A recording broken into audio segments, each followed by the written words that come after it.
What if everything you ever believed about life, success, and the universe was wrong? That's how it began. A 17-year-old Muslim teenager stood up in a packed auditorium where Elon Musk was giving a talk on AI, space exploration, and the future of humanity. His voice, though young, carried the weight of centuries of questions. "Mr. Musk," he said, "you've changed the world. You've sent rockets into space, made electric cars cool, and you're planning to colonize Mars. But do you ever stop and ask yourself, why? Not just why Mars, but why any of this? Why are we even here?" There was a pause. Elon leaned forward, intrigued. Cameras zoomed in. The audience held its breath. The teen continued, "What's the purpose of life if death comes anyway? If in 100 years all of us will be gone and even the Earth may be uninhabitable, what's the point of all this progress? Who are we trying to become? Gods?" You could feel the tension thicken. And if there is a creator, and we ignore him while building machines and conquering planets, are we actually progressing, or just running away from the truth? You could hear the air conditioning hum. That's how silent it had become. This wasn't just a question. It was a challenge. Not out of arrogance, but out of curiosity. The kind of curiosity that eats away at you at 2 a.m. when you're staring at the ceiling, wondering what your life means. The kind of question even billionaires don't always have answers to. Elon looked at him, quiet for a moment. "That's a heavy question," he said. "I think about it often. I've read scripture, I've read science, and sometimes I feel they're trying to answer the same question in different languages." "But which language is right?" the teen asked. "Is it scripture? Is it science? Is it the quiet voice in our hearts or the data in the algorithms? You once said we might be living in a simulation. If that's true, who's the coder? And why did he code pain, loss, death?"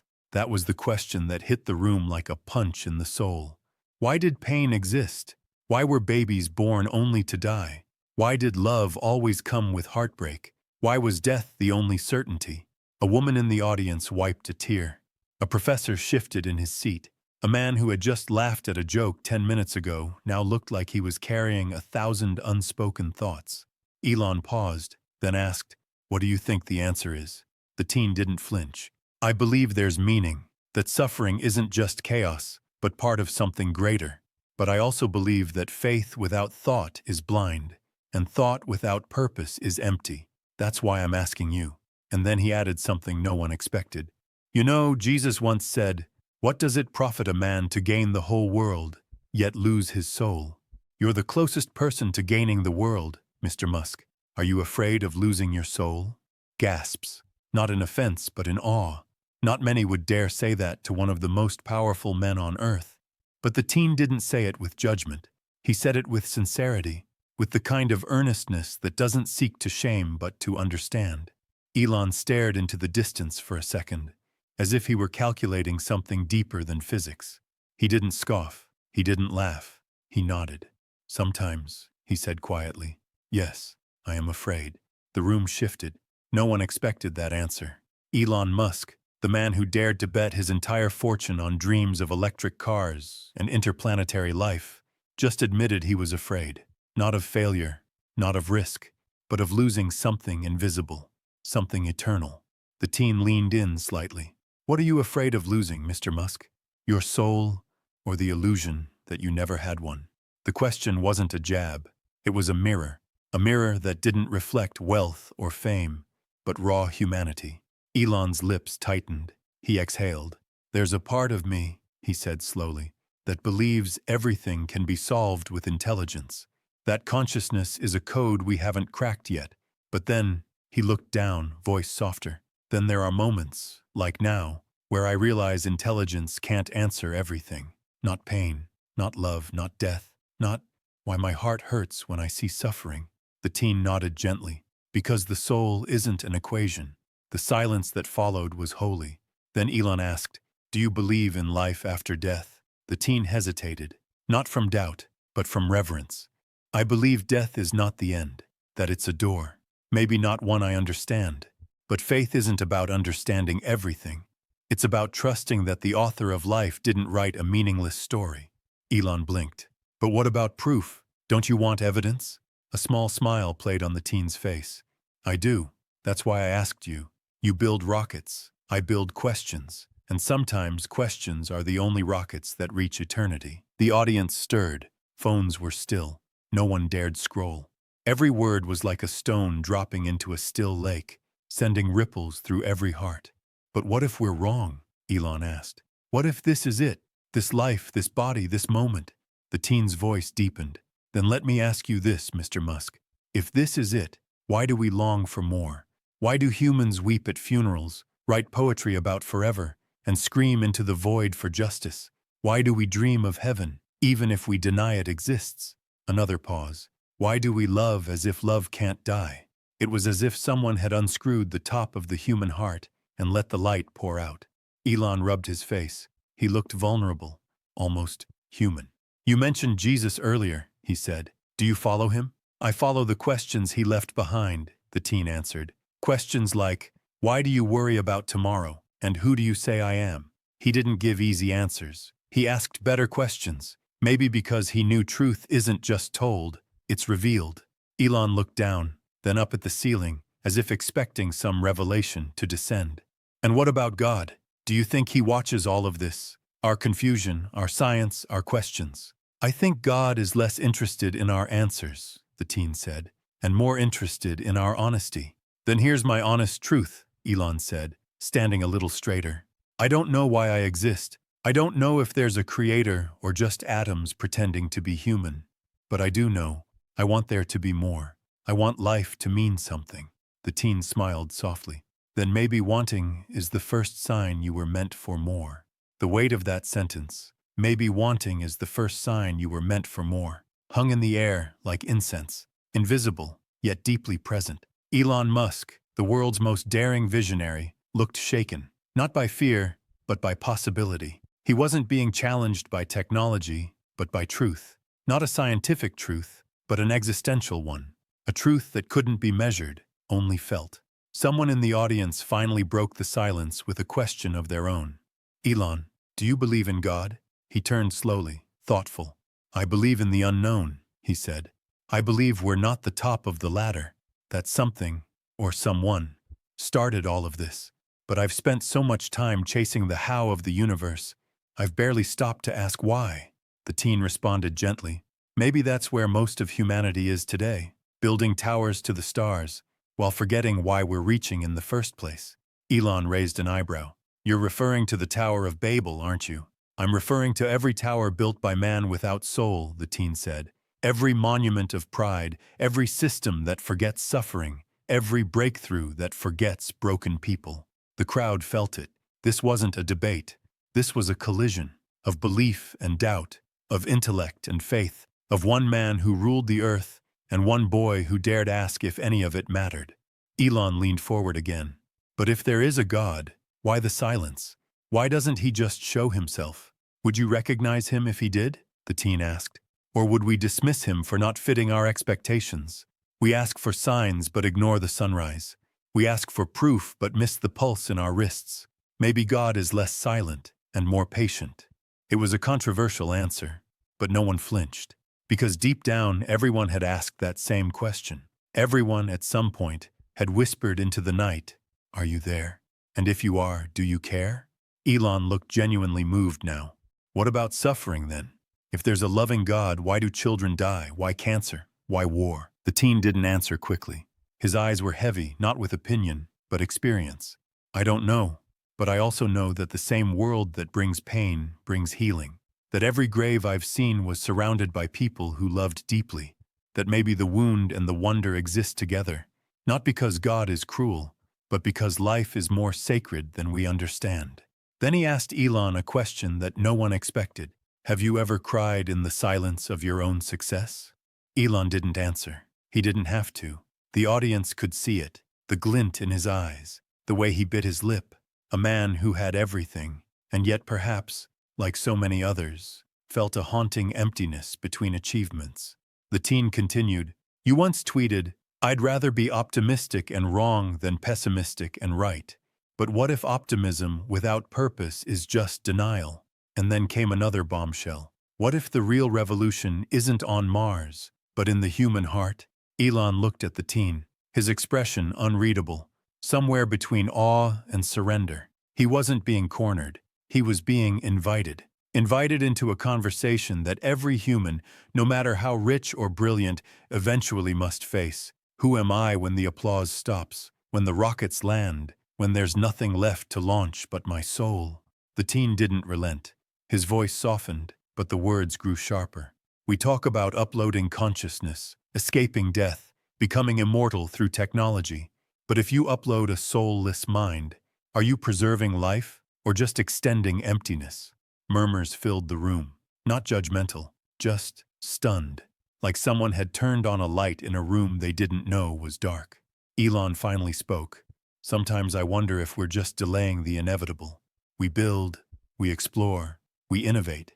But what if we're doing all of it just to avoid sitting alone with ourselves? The teen nodded. We can fly to Mars, but still be running away from Earth. We can live longer, but still not know why we lived at all. And I think the reason so many people feel lost is because we've confused progress with purpose. A beat passed. Then Elon asked, "What's your purpose?" The teen looked down for a moment, thoughtfully. To seek truth, to love even when it hurts, to remember that I'm dust and breath, both at once, and to prepare for the one appointment none of us can miss. Elon looked puzzled. What do you mean? I mean death, the teen said plainly. You can delay it, you can fight it, but no one escapes it. And yet, we act like we'll live forever. We chase success like it can protect us from the grave. But the grave doesn't care about fame. It only asks one question. Did you live in truth? The audience was no longer just watching. They were participating, in silence, in stillness, in inward trembling. Because those words weren't just for Elon. They were for everyone. The CEO, the janitor, the teenager scrolling TikTok, the mother washing dishes, the atheist, the believer, the doubter, the desperate. Then the teen added something unexpected. Even Jesus, he said, spoke more about the heart than about heaven. He didn't come just to comfort us. He came to confront us, not with condemnation, but with the kind of truth that makes you question everything. What are you really living for? Who are you when no one's watching? Are you building a kingdom of machines or becoming someone worth remembering? Elon seemed to age in that moment, not in years, but in wisdom. His voice was barely above a whisper. And what if I've been wrong? The teen leaned closer. Then you're finally free to be right. Another long silence. No one moved, not even the camera crew. It was as if time paused for something sacred. And then the teen, with trembling sincerity, asked, "Would you give up the stars if it meant finding your soul?" Elon Musk didn't speak right away. His gaze drifted upward, toward nothing in particular, as though the ceiling of the auditorium had become a mirror reflecting something only he could see. A galaxy not of stars, but of memories, regrets, and truths too long ignored. "Would I give up the stars?" he finally repeated, voice heavy with reflection. "If it meant finding my soul." His lips parted, but the words got caught. He swallowed. Then, for the first time in the entire conversation, he didn't reach for science. He didn't quote data or philosophy. He simply whispered, "I don't know." And in that moment, not knowing became more powerful than all the things he'd ever claimed to know. The teen didn't press him. He just looked at him with eyes that held compassion, not conviction. "Maybe that's the most honest place we can begin," he said. "Not with certainty, but with humility, with silence, with surrender." The audience wasn't breathing. Even those watching the live stream later would feel the goosebumps. Not because someone won or lost a debate, but because something deeper was being spoken. Something ancient, eternal. Elon looked back at the teen, and for a second, the billionaire looked like a boy again. A boy who once stared up at the stars and asked the same questions now echoing through this room. Why am I here? What happens when I die? Is there someone listening? "I keep thinking about what you said," Elon murmured, "that Jesus asked questions instead of giving answers. Maybe the truth isn't hidden. Maybe it's just waiting." The teen nodded. "Waiting for what?" "For us to stop pretending we already know." Then Elon looked at the audience and asked, "How many of you have ever felt like you're doing everything right and still feel empty?" Hands rose, slowly, reluctantly, but honestly. "And how many of you are afraid that maybe we've built a world so loud we can't hear God even if he shouted?" More hands, some trembling. And how many of you, he said, voice cracking now, have achieved things others only dream of, but would trade it all just to feel peace? A woman burst into quiet sobs. A man looked down at his hands as if seeing them for the first time. Elon's next words didn't sound like a tech mogul. They sounded like a man who had taken off the armor of intellect and stood naked before the eternal. I used to think peace was the reward for solving everything, but maybe peace is what you find when you finally admit you can't. The teen stepped closer. That's not weakness, that's worship. Another silence. But this one was different. This silence didn't feel like an absence. It felt like a presence, like something unseen had entered the room. Call it truth, call it God. Call it the collective soul of humanity stirring awake. Elon whispered, almost to himself, maybe the most revolutionary act left is to kneel. The room felt heavier, and yet somehow lighter. Elon's words, maybe the most revolutionary act left is to kneel, hung in the air like sacred thunder. In a world that celebrates standing tall, dominating markets, breaking barriers, here was a man who had conquered so much, suggesting that the ultimate act of power might be surrender, not to an empire, not to a religion, but to truth, to mystery, to meaning. The teen didn't move. He didn't need to. The moment had taken on a life of its own. He simply said, even kings must bow. The question is, do we bow now, in awe, or later, in regret? Elon's eyes were wet now, not from sadness, but from something deeper, a kind of cleansing, like a dam breaking inside a soul that had held too much for too long. He turned slightly and addressed the audience, not as an entrepreneur, but as a human being. All my life, Emmet, he said, I've tried to solve problems, climate change, transportation, space travel. I thought if I solved enough, I could silence the restlessness in me. But the bigger the achievements, the louder the emptiness became. I built rockets to escape Earth, but maybe what I needed was to come back to it, to be human again. There wasn't a dry eye in the room. Then, unexpectedly, he asked the teen, do you think God still cares about people like me? People who have doubted, failed, questioned? The teen stepped forward now, eyes shining. God isn't afraid of doubt. He created minds that ask. He honors the wrestlers, the Jacobs, the Jobs, the Elons. What he waits for is honesty, not perfect prayers, just a whispered, are you there? That's enough. That's always been enough. And what if I'm too late? Elon whispered. You're breathing, the teen replied. You're not too late. The grave has a schedule, but today, you're not on it. A nervous laugh escaped Elon's lips. It broke the tension just slightly, but then his expression turned serious again. If everything I've built vanished tomorrow, would I still matter? The teen didn't hesitate. You mattered before you built it. You mattered before you tweeted your first word. You mattered in your mother's arms. You matter in your silence. Not because of what you do, but because of who made you. Elon looked stunned. Not because the answer was complex, but because it was so simple, so unshakable. The teen continued, voice low but resolute. Even Jesus, when standing before death, didn't say, I understand it all. He said, my God, why have you forsaken me? He felt the silence. He felt the absence. But he stayed on the cross, not to end questions, but to prove love sits with us even when there are no answers. A breath caught in Elon's throat. It was no longer a conversation. It was a reckoning, a sacred one. Elon closed his eyes. For a moment, the entire world, the rockets, the algorithms, the applause, fell away. And what remained was a man alone with the questions he could no longer run from. Not even Mars could give him distance from these. When he opened them again, his voice trembled. You said Jesus stayed on the cross not to end questions, but to prove love sits with us, even in silence. That's not how I've thought of God. I've always imagined some cosmic engineer, distant, logical, unemotional. The teen replied gently. But even engineers know that every structure must be supported by its foundation. And the foundation of life isn't logic. It's love. That's the code we keep overlooking. That's the algorithm our souls have been running in the background since birth. Elon shook his head slowly, as if trying to process it all. And death? He asked. What if I die before I figure it out? Before I feel it? The teen didn't smile, but his voice carried a tender weight. then maybe death isn't the end of figuring it out. Maybe it's the beginning. Maybe we've confused the end of the body with the end of the story. But stories, real ones, don't end with the last sentence. They echo. The room was silent again. The kind of silence that feels like an answer in itself. A hand went up from someone in the audience. Elon gestured to them. A young woman stood, tears brimming. "Mr. Musk, if I may ask, do you still want to go to Mars?" Elon hesitated. His eyes moved back to the teen, then toward the ceiling, as if trying to see beyond it.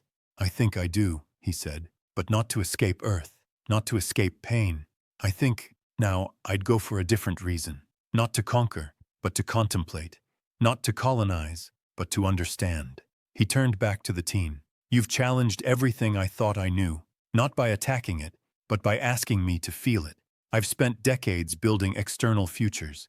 Maybe now, it's time to build something internal." The teen nodded. "That's where the real space exploration begins." Someone chuckled softly. The irony wasn't lost on the crowd. The world's most famous rocket man, finally realizing the journey inward might be longer and more important than the one to Mars.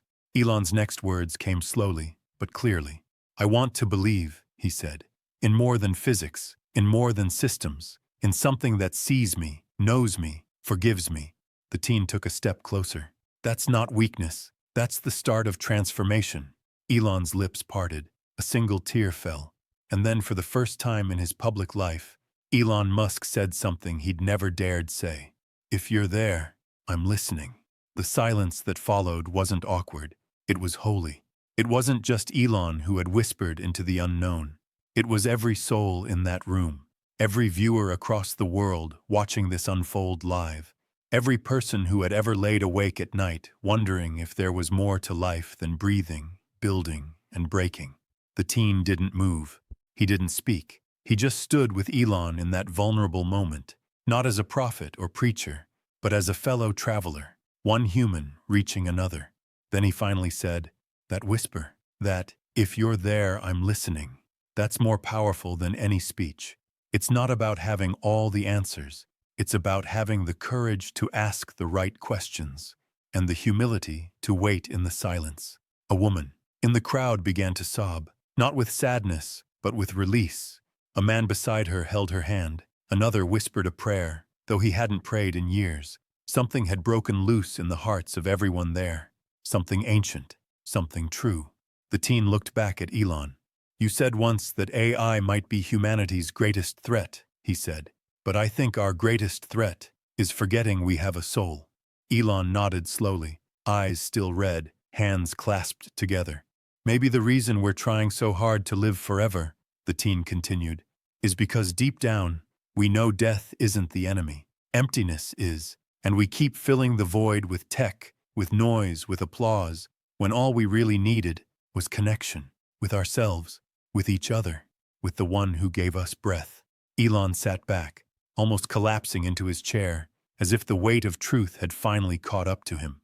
"I thought truth had to be proven," he said, "but maybe it just has to be received." The teen smiled, not with arrogance, but with relief. "Yes, and it's not hiding. It never was. It's in the compassion of strangers, in the cry of a newborn, in the tears of an old man remembering his mother, in the stars, and in the silence between them." Then Elon, in one final gesture that would be played on loops across the internet for decades to come, stood up. He extended his hand, not in business, but in gratitude. "Thank you," he said, "not just for the questions, but for reminding me I'm more than a machine, that I matter." The teen shook his hand, and with a voice as calm as still waters, he said, "You always did. You just forgot." As the two embraced briefly, the crowd erupted, not in applause but in quiet reverence. Some clapped softly, others bowed their heads. Across the globe, in living rooms and cafes, millions felt something move inside them. Not because they had just seen a teen challenge a billionaire, but because they saw themselves in both. The seeker, the doubter, the hopeful, the haunted, the human. And somewhere, perhaps beyond time, a voice that once whispered over waters and galaxies and hearts smiled again, because someone finally said, "I'm listening."